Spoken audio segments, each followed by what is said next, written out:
Bueno, continuando con nuestro libro de diálogos sobre la física atómica de Werner Heisenberg. Vamos a iniciar el capítulo 7. El capítulo 7,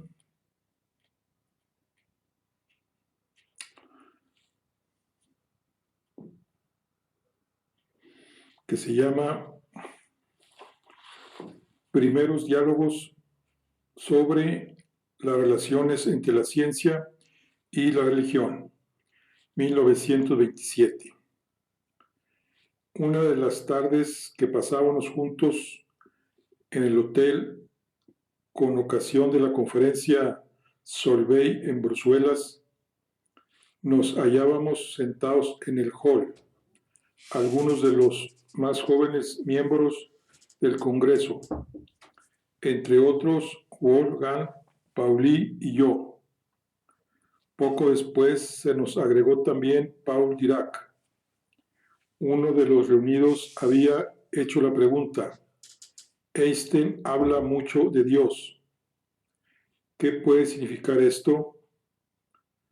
No parece exacto afirmar que un científico como Einstein se sienta fuertemente vinculado a una tradición religiosa.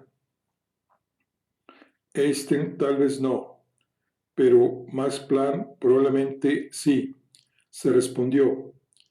Existen declaraciones de Planck sobre la relación entre la religión y las ciencias naturales, en las que defiende la opinión de que no se da contradicción alguna entre ambas y de que la religión y las ciencias naturalmente son perfectamente compatibles entre sí. Fui entonces interrogado sobre lo que yo sabía acerca de los puntos de vista de Planck en esta materia y sobre lo que yo pensaba personalmente acerca de la misma. Solo había conversado con Planck algunas veces, casi siempre sobre física y no sobre cuestiones generales, pero conocía a varios buenos amigos de Planck, los cuales me habían hablado mucho de él. Juzgaba por ello que podía hacerme una idea de su manera de pensar. Considero, respondí más o menos, que para Planck la religión y las ciencias de la naturaleza son compatibles, porque, como él declara, se refieren a ámbitos de la realidad totalmente distintos. Las ciencias naturales tratan del mundo material objetivo. Nos sitúan ante la tarea de elaborar enunciados exactos sobre esa realidad objetiva y comprender sus interrelaciones. En cambio, la religión trata del mundo de los valores. Habla de lo que debe ser, de lo que debemos hacer, no de lo que es. En las ciencias de la naturaleza operamos en torno a lo verdadero o lo falso. En la religión se trata de lo bueno o de lo malo, de lo valioso o de lo fútil. Las ciencias positivas son el fundamento del esfuerzo orientado hacia la técnica. La religión es el fundamento de la ética.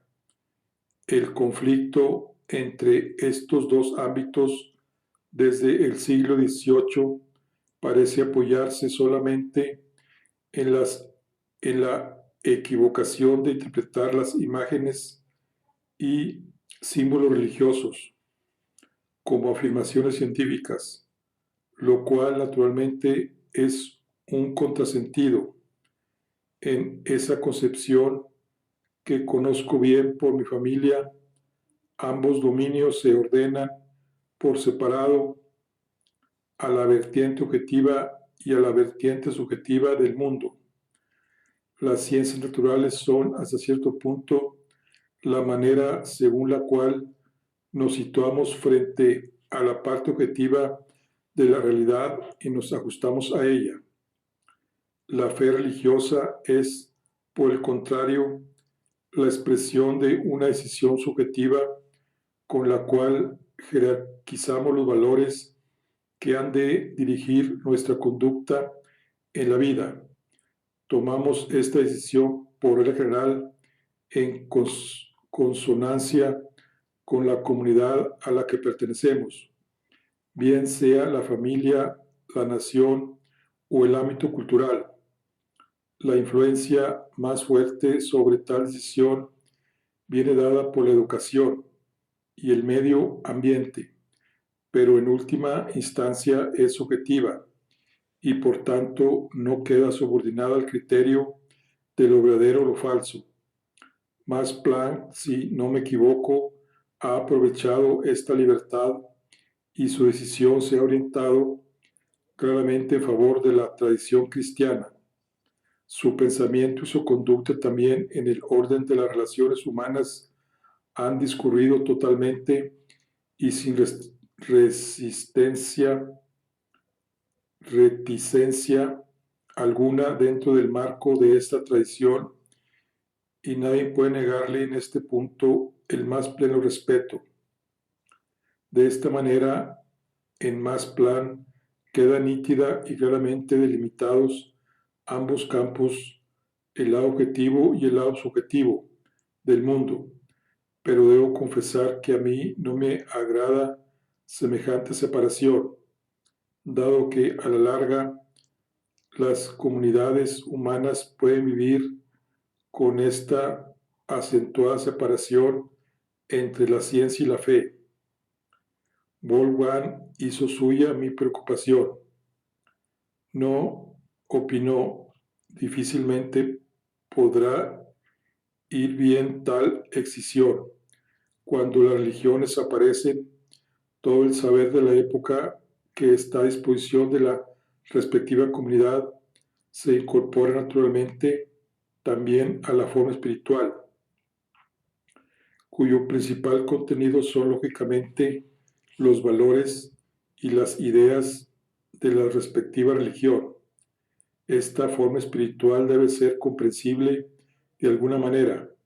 Es una necesidad, incluso para el hombre más sencillo de la comunidad, aun cuando las imágenes y los símbolos solo le ofrezcan un sentimiento indefinido acerca de lo que significan propiamente esos valores e ideas.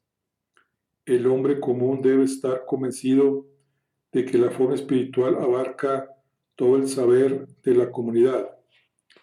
Si ha de orientar necesariamente las decisiones de su propia vida de acuerdo con los valores de aquella, pues creer no significa para él tener por verdadero, sino confiarse a la dirección que estos valores le señalan. Por eso sobrevienen grandes peligros cuando el nuevo saber adquirido en el decurso de la historia amenaza con demoler la antigua forma espiritual. La separación completa entre la ciencia y la fe es solo un recurso de emergencia limitado a un plazo temporal muy corto. En el ámbito de la cultura occidental, por ejemplo, puede llegar en un futuro no demasiado lejano el momento en que los símbolos y las imágenes de la religión tradicional no posean ya una fuerza convincente ni siquiera para el pueblo sencillo. Temo que entonces también la ética actual se desmoronará en brevísimo tiempo y se producirá consiguientemente un horrible estado de cosas de cuyas dimensiones apenas podemos hoy día hacernos una idea. Por tanto, la filosofía de Planck no me ofrece base firme de partida, aunque reconozco su perfecto orden lógico y respeto plenamente la postura humana que de ella deriva. La concepción de Einstein la entiendo mejor. Dios, de quien él habla tan gustosamente, tiene sin duda algo que ver con las leyes inalterables de la naturaleza. Einstein tiene un sentido profundo del orden central de las cosas. Haya huellas de este orden en la sencillez de las leyes naturales.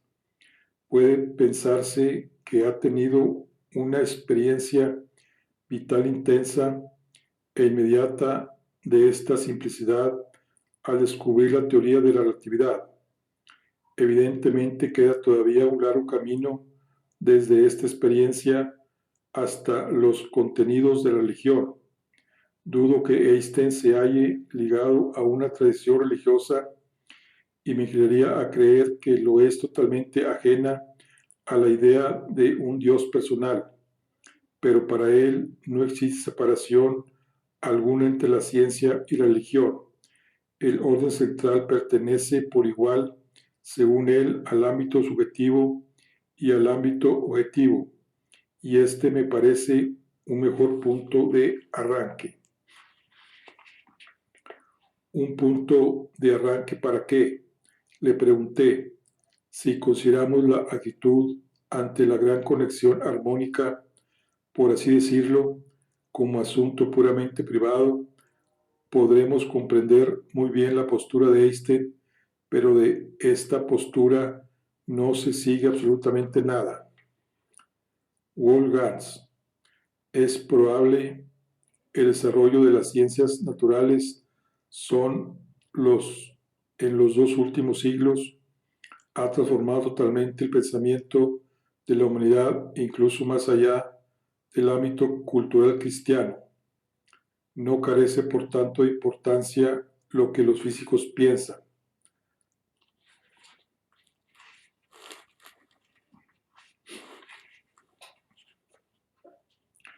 Ha sido precisamente la estrechez de este ideal de un mundo objetivo que se desenvuelve en el espacio y el tiempo conforme a la ley de la causalidad, la que provocó el conflicto con las formas espirituales de las distintas religiones.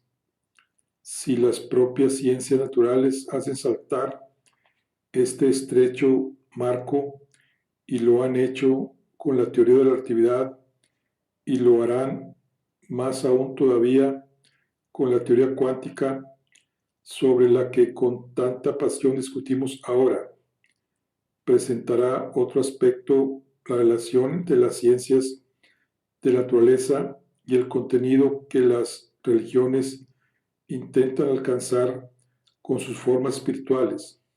Probablemente hemos abierto ya horizontes más amplios al pensamiento gracias a las interdependencias que hemos conocido en los últimos 30 años en el campo de las ciencias positivas. El concepto de complementariedad, por ejemplo, que Niels Bohr sitúa ahora en un primer plano destacado dentro de la interpretación de la teoría cuántica, no era en modo alguno desconocido dentro de las ciencias del espíritu de la filosofía, si bien no había alcanzado una formulación tan explícita. Su introducción en las ciencias naturales exactas representa, sin embargo, un cambio decisivo, pues solo con dicho concepto puede comprender que la idea de un objeto material que es completamente independiente de la manera como es observado representa solo una extrapolación abstracta a la que exactamente no corresponde nada real. En la filosofía y en las religiones asiáticas existe la idea complementaria de un sujeto puro del conocer, al que no corresponde objeto alguno. También esta idea se presenta como una extrapolación abstracta a la que no corresponde alguna psíquica o intelectual. Si profundizamos en las grandes interrelaciones, nos veremos obligados en el futuro a mantener el justo medio, al que apunta en cierta manera la complementariedad de Bohr. Una ciencia que sepa instalarse sobre esta manera de pensar no solo será más tolerante frente a las distintas formas de religión, sino que además podrá prestar un apoyo positivo al mundo de los valores con su mejor visión del todo. Entre tanto, se nos había agregado Paul Dirac, quien tenía entonces apenas 25 años. No sentía todavía mucha estima por la tolerancia. No sé por qué hablamos de religión aquí, objetó. Si somos sinceros, y un científico debe serlo, es necesario reconocer que en la religión se expresan meras afirmaciones falsas, para las cuales en realidad no existe justificación alguna. El mismo concepto de Dios es un simple producto de la fantasía humana. Puedo comprender el que los pueblos primitivos, expuestos a la superioridad de las fuerzas de la naturaleza, más que nosotros ahora, personificaran estas fuerzas a impulsos del miedo y llegaran así al concepto de la divinidad. Pero nuestro mundo, en el que calamos hasta lo más hondo las estructuras de la naturaleza, no tenemos ya necesidad de semejantes ideas. No puedo admitir que el reconocimiento de la existencia de un Dios todopoderoso nos pueda en adelante prestar ayuda alguna.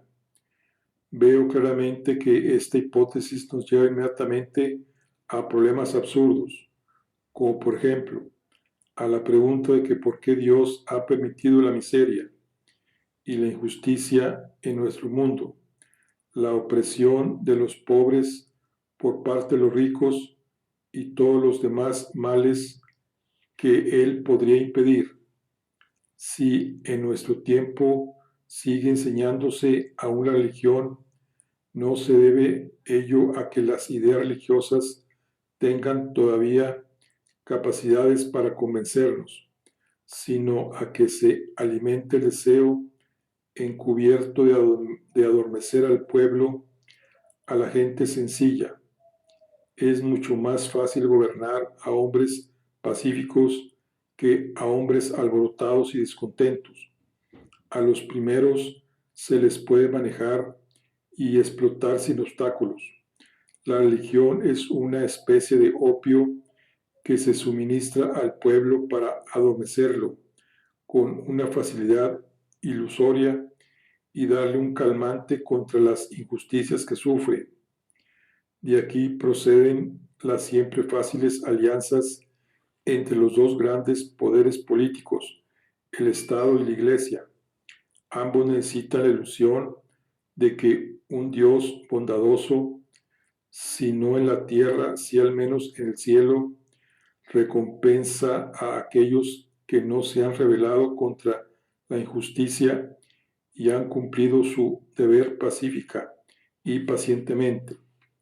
Decir francamente que este Dios es solo un producto de la fantasía humana debe considerarse naturalmente como el peor pecado mortal. Lo que haces es acusar a la religión por el abuso político de la misma, le repliqué, y como de casi todo en este mundo se puede abusar también de la ideología comunista de la que has hablado hace poco. No es procedimiento justo el que sigue tu acusación. En última instancia, siempre existirán comunidades humanas y tales comunidades tienen que encontrar un lenguaje común con el que puedan hablar de la vida y de la muerte y de todo el gran contexto armónico dentro del cual se desenvuelve la vida de la comunidad. Las formas espirituales que han ido desarrollándose a lo largo de la historia, esta búsqueda de un lenguaje común tienen que haber poseído sin duda una gran fuerza de convicción por el solo hecho de que inmensas multitudes de hombres han orientado su vida de acuerdo con estas formas a lo largo de los siglos. La religión no puede quedar relajada al olvido con la facilidad que tú afirmas. Tal vez para ti, otra forma, por ejemplo, la vieja religión china, posea una fuerza mayor de convicción con la que presenta la concepción religiosa de un Dios personal.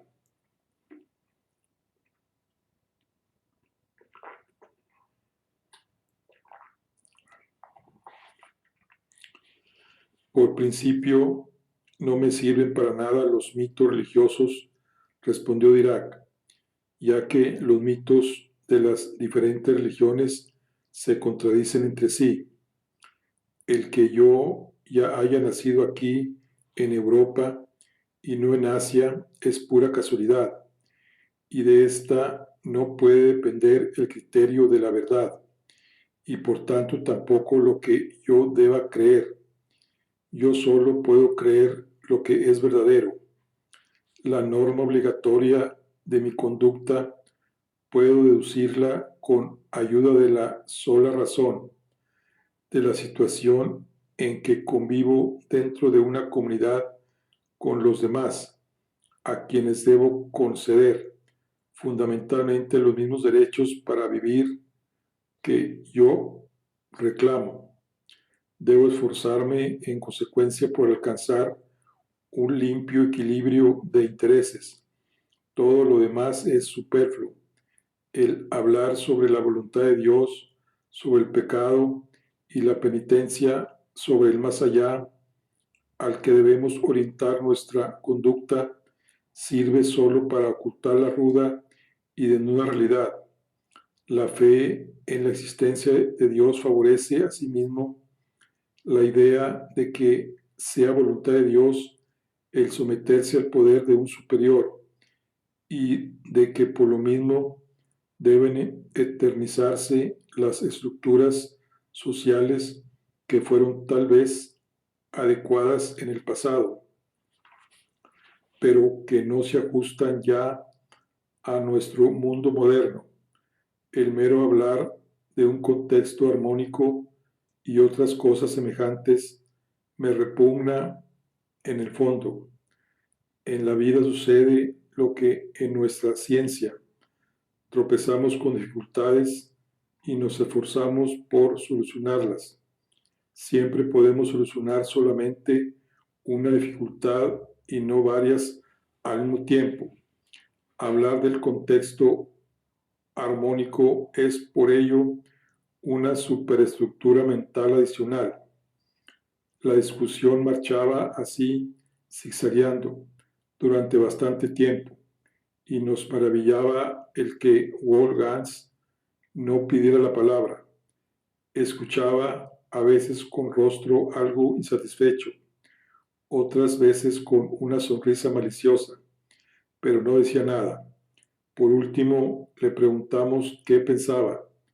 Nos miró como sorprendido y dijo, sí, sí, nuestro amigo Dirac tiene una religión y el lema capital de esta religión reza así, no hay Dios, y Dirac es su profeta. Todos nos echamos a reír, y también Dirac. Con esas palabras quedó clausurado aquel diálogo nocturno en el hall del hotel. Pasado algún tiempo, creo que fue en Copenhague, referí a Niels la anterior conversación. Niels tomó inmediatamente bajo su amparo al miembro más joven de nuestro equipo.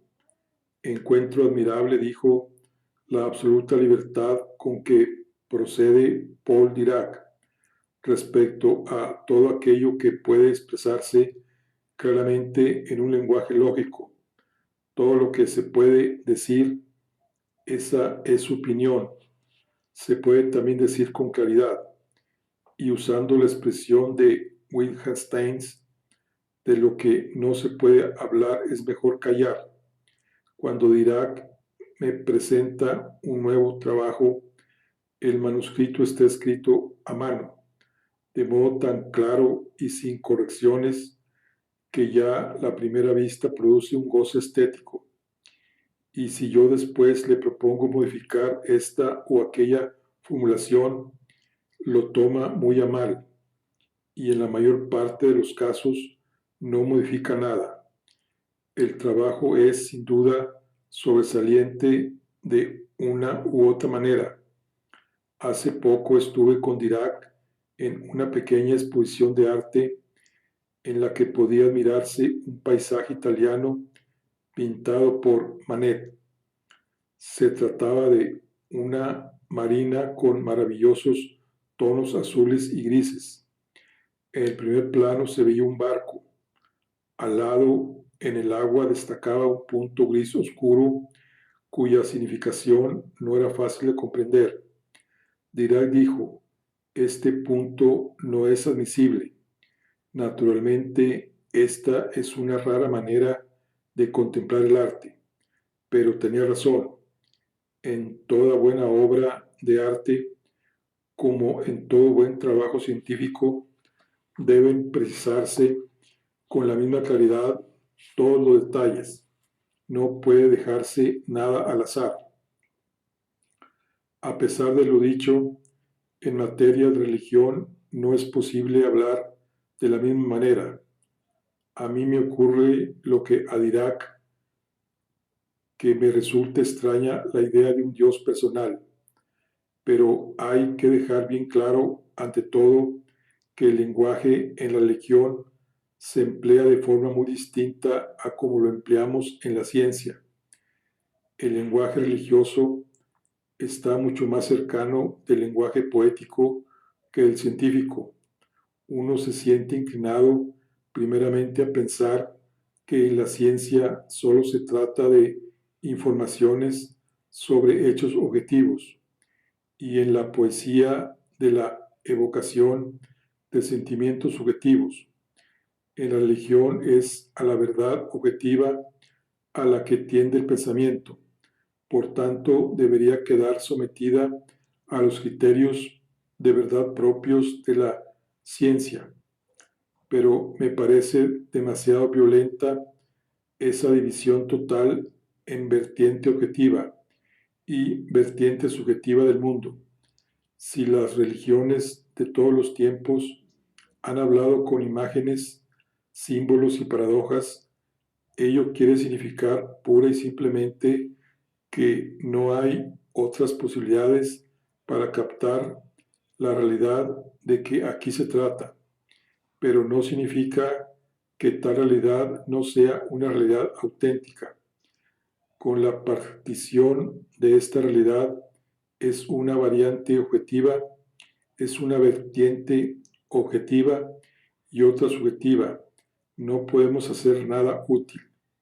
De aquí que considere yo como una liberación de nuestro pensamiento el que hayamos comprendido, gracias a la evolución de la física en los últimos decenios, cuán problemáticos son los conceptos objetivo y subjetivo. La comprensión había comenzado ya con la teoría de la relatividad. Hasta entonces el enunciado de que dos hechos son simultáneos valía como una comprobación objetiva que podía ser reproducida unívocamente por medio del lenguaje y que estaba además abierta al control de un observador cualquiera. Hoy sabemos que el concepto simultáneo contiene un elemento subjetivo, ya que estos dos hechos, que para un observador en reposo son simultáneos, para un observador en movimiento no son necesariamente simultáneos. La descripción relativista es, sin embargo, objetiva, cuando cada observador puede averiguar mediante el cálculo lo que el otro observador percibirá o ha percibido. En todo caso, nos hemos alejado bastante del ideal de una representación objetiva en el sentido de la antigua física clásica. En la mecánica cuántica se lleva a términos más radicales el alejamiento de este ideal, lo que podemos expresar con un lenguaje objetivador en el sentido de la física anterior son sólo enunciados sobre lo ficticio o fáctico. Así, por ejemplo, aquí la placa fotográfica se ha ennegrecido, o bien aquí se han formado gotitas de niebla. Acerca de los átomos no podemos hablar así. Las conclusiones que para el futuro puedan derivarse de esta comprobación dependen del planteamiento experimental, sobre el cual decide libremente el observador. Por supuesto, también aquí es indiferente que el observador sea un hombre, un animal o un aparato, pero el pronóstico sobre el acontecer futuro no puede expresarse sin una referencia al observador o al medio de observación. Por tanto, en la ciencia actual de la naturaleza, todo hecho físico real contiene rasgos objetivos y subjetivos. El mundo objetivo de las ciencias naturales fue en el siglo pasado, como sabemos, un concepto ideal de límite, pero no la realidad. Es necesario admitir que en todo contacto con la realidad, también en el futuro, deben separarse el lado objetivo y el lado subjetivo. Debe establecerse un hiato entre ambos aspectos, pero la posición exacta de este corte puede depender del talante que adopte el que reflexiona. Puede determinarse hasta cierto punto voluntariamente. Por esta razón me resulta perfectamente comprensible que no pueda hablarse del contenido de la religión con lenguaje objetivamente. El hecho de que las diferentes religiones configuren este contenido de muy distintas formas espirituales no significa en realidad objeción alguna contra el núcleo real de la religión. Tal vez deban considerarse estas distintas formas como modos completamente de descripción que se excluyen mutuamente, pero que tomados conjuntamente en su totalidad ofrecen una impresión de la riqueza que procede de la relación de la humanidad con el gran contexto armónico. Si distingues tan explícitamente el lenguaje religioso del lenguaje científico y del lenguaje artístico, continué yo, ¿qué significan entonces las proposiciones que con frecuencia se expresan tan apodícticamente como existe un Dios vivo o existe un alma inmortal? ¿Qué significa tiene el verbo existe en este lenguaje? La crítica de la ciencia también, la crítica de Dirac, se dirige precisamente contra tales formulaciones. Permítame la siguiente comparación para considerar primeramente solo el aspecto epistemológico del problema.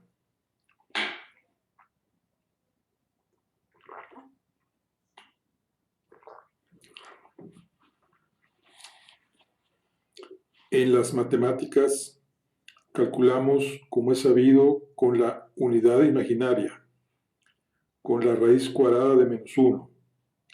Gráficamente es raíz de -1, para la cual introducimos la letra i.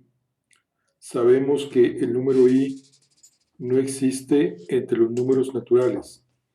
A pesar de ello, importantes ramas de las matemáticas, por ejemplo, toda la teoría analítica de las funciones, se basan en la introducción de esta unidad imaginaria, lo cual quiere decir que posteriormente existe raíz de -1. estará sin duda de acuerdo conmigo si yo afirmo que la proposición existe, raíz de -1, no significa otra cosa que existen importantes relaciones matemáticas que se pueden representar de la forma más sencilla con la introducción del concepto de raíz de -1. Ahora bien, las interrelaciones existen también sin esta introducción. Por consiguiente, se puede aplicar prácticamente esta forma matemática, tanto en la ciencia natural como en la técnica. En la teoría de las funciones es un dato categórico, por ejemplo, la existencia de importantes estructuras matemáticas que se refieren a pares de variables continuamente mudables. Estas relaciones resultan más fácilmente inteligibles si se forma el concepto abstracto de raíz de -1, aunque este no sea fundamentalmente necesario para esta comprensión y aunque no se dé para él ningún concepto correlativo entre los números naturales, conceptos similarmente abstracto es el de lo infinito, que también en la matemática moderna juega un papel importante, aunque no tenga correspondencia alguna, y aunque su admisión traiga consigo grandes dificultades. Por tanto, en la ciencia matemática se registra un proceso continuado de creciente abstracción que posibilita la comprensión unitaria de dominios cada vez más extensos. Se podría entender, para tornar a nuestra pregunta inicial, el verbo existe dentro del lenguaje religioso también como ascensión a un nivel superior de abstracción. Esta ascensión debe facilitarnos la comprensión de las interconexiones del mundo, mas no. Las interrelaciones son, sin embargo, siempre algo real, prescindiendo de las formas espirituales con que intentamos comprenderlas, con tal que se trate del aspecto epistemológico del problema, pueda aceptarse la comparación, respondió Bohr, pero desde otro punto de vista resulta insuficiente. En las matemáticas podemos distanciarnos interiormente del contenido de las afirmaciones. En última instancia, todo se limita a un juego de pensamientos en el que podemos participar o del que podemos retirarnos. Pero en la religión se trata de nosotros mismos, de nuestra vida y de nuestra muerte. En ella los contenidos de la fe pertenecen a los fundamentos de nuestro obrar y así, al menos indirectamente, a las bases de nuestra existencia. No podemos, por tanto, mirarlos desde fuera sin participar en ellos. Tampoco podemos separar en absoluto nuestra actitud ante los problemas de la religión de nuestra postura ante la sociedad humana. Aunque la religión ha surgido como estructura espiritual de una comunidad humana, puede quedar sin decidir si en el decurso de la historia tenga que ser considerada la religión como la fuerza más poderosa para la formación de la comunidad, o si la comunidad ya existente desarrollará y perfeccionará su estructura espiritual y la ajustará a su saber en cada época.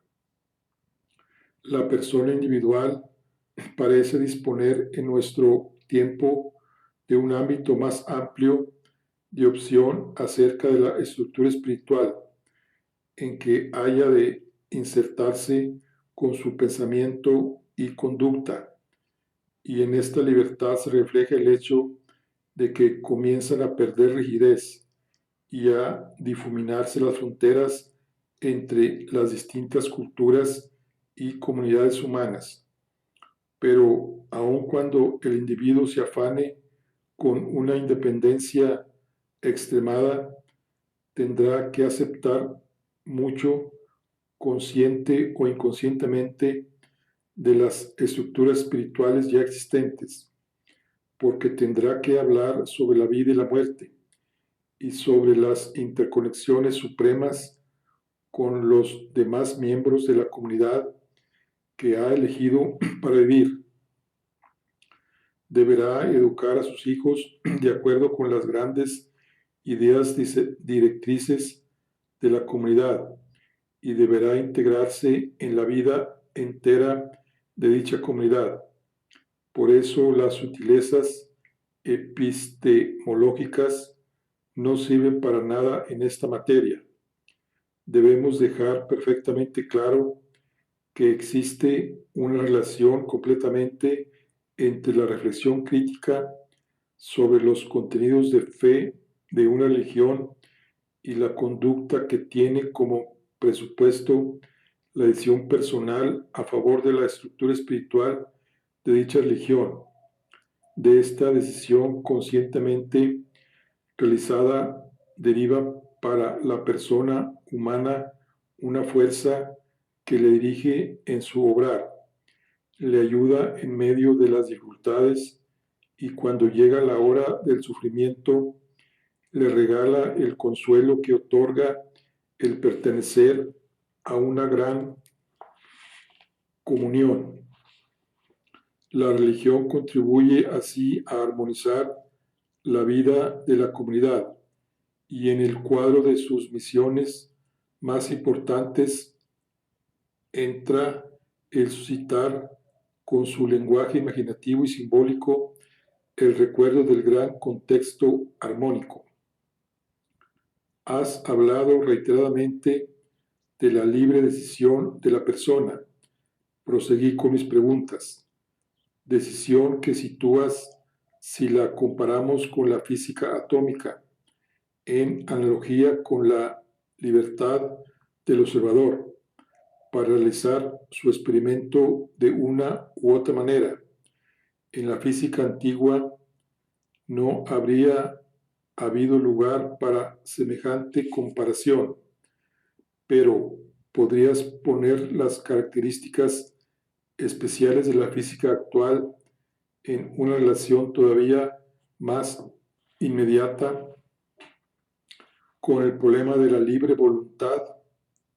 Sabes que la determinabilidad no completa del acontecer en la física atómica es presentada a veces como argumento de que ahora se han abierto nuevos espacios para la libre voluntad del hombre y también ámbitos nuevos para la intervención de Dios.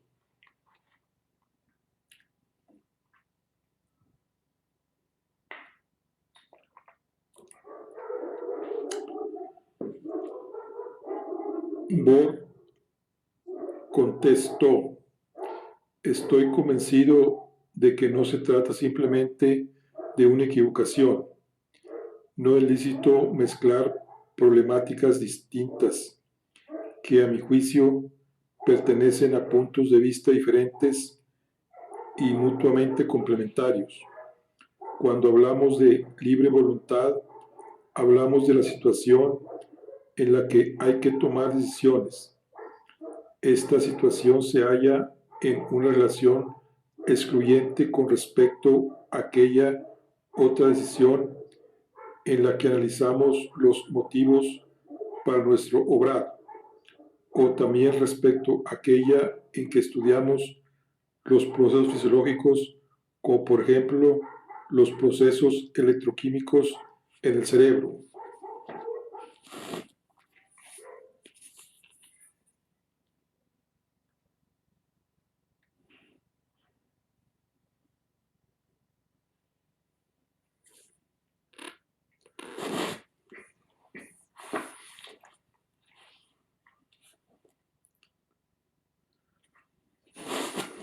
Se trata, por tanto, de situaciones típicamente complementarias, y por eso el problema de si las leyes naturales determinan el acontecer totalmente o solo estadísticamente, nada tiene que ver de manera inmediata con la cuestión de la voluntad libre. Naturalmente, los distintos puntos de vista deben finalmente acoplarse, es decir, deben poder ser reconocidos sin contradicciones, como pertenecientes a una misma realidad, pero la forma pormenorizada de cómo sucede esto no lo sabemos todavía. Si por último tratamos de la intervención de Dios, es evidente que no hablamos en este caso de las condiciones científico-naturales de un evento, sino del contexto armónico total del sentido que enlaza un evento con otro o con el pensamiento humano. También este contexto total armónico del sentido pertenece a la realidad de la misma manera que las condiciones científicas, y sería una simplificación demasiado burda el que quererlo reducir exclusivamente a la vertiente subjetiva de la realidad. Mas también aquí podemos aprender algo de situaciones análogas en las ciencias naturales. Hay, como es sabido, relaciones biológicas que, conforme a su esencia, describimos de modo no causal, sino final, es decir, en relación con su fin. Piénsese, por ejemplo, en los procesos de curación de lesiones de un organismo. La interpretación finalística está en relación típicamente complementaria con la descripción trazada de acuerdo con las conocidas leyes físico-químicas o físico-atómicas. A saber, en el primer caso nos preguntamos si el proceso conduce al fin pretendido, el restablecimiento de las relaciones normales en el organismo, y en el segundo, por el decurso causal de los procesos moleculares. Ambos modos de descripción se excluyen mutuamente, pero no se hallan necesariamente en contradicción. Tenemos motivos suficientes para afirmar que un estudio de las leyes de la mecánica cuántica en un organismo vivo comprobaría en tal caso estas leyes, de la misma manera que en la materia muerta, a pesar de lo cual también la representación finalística es totalmente correcta. Creo que el desarrollo de la física atómica nos ha enseñado que hemos de pensar con más sutilezas que antes. Volvemos siempre al aspecto epistemológico de la religión, objeté yo. Ahora bien, la acusación de Dirac contra la religión iba dirigida propiamente al aspecto ético. Dirac quiso criticar ante todo la falta de autenticidad o la autoilusión que va unido demasiado fácilmente a todo pensamiento religioso y que él con razón considera intolerable, pero al proceder así se tornó en fanático del racionalismo, y tengo la impresión de que el racionalismo aquí no basta. Opino que estuvo muy bien, declaró Niels, el que Dirac haya subrayado con tanta energía el peligro de la autoilusión y de las contradicciones internas, pero también era absolutamente necesario que Wolfgang, con su intencionada observación final, le llamara la atención sobre la extraordinaria dificultad que encierra el escapar del todo de este peligro. Niels terminó el diálogo con una de aquellas anécdotas que solía contar con gusto en semejantes ocasiones. Cerca de nuestra casa de verano de Tisbilde vive un hombre que colocó encima de la entrada de su casa una herradura, la cual, según una vieja creencia popular, trae buena suerte. Cuando un conocido le preguntó: ¿pero eres tú tan supersticioso? ¿Crees realmente que la herradura te traerá fortuna? Respondió él: no, naturalmente que no, pero se dice que ayuda incluso cuando no se cree en ella. Bueno, aquí concluimos el capítulo 7. Este capítulo trata de los diálogos sobre las religiones entre la ciencia, sobre las relaciones entre la ciencia y la religión. Bueno, aquí concluimos la charla del día de hoy. Nos vemos en la siguiente. Hasta luego.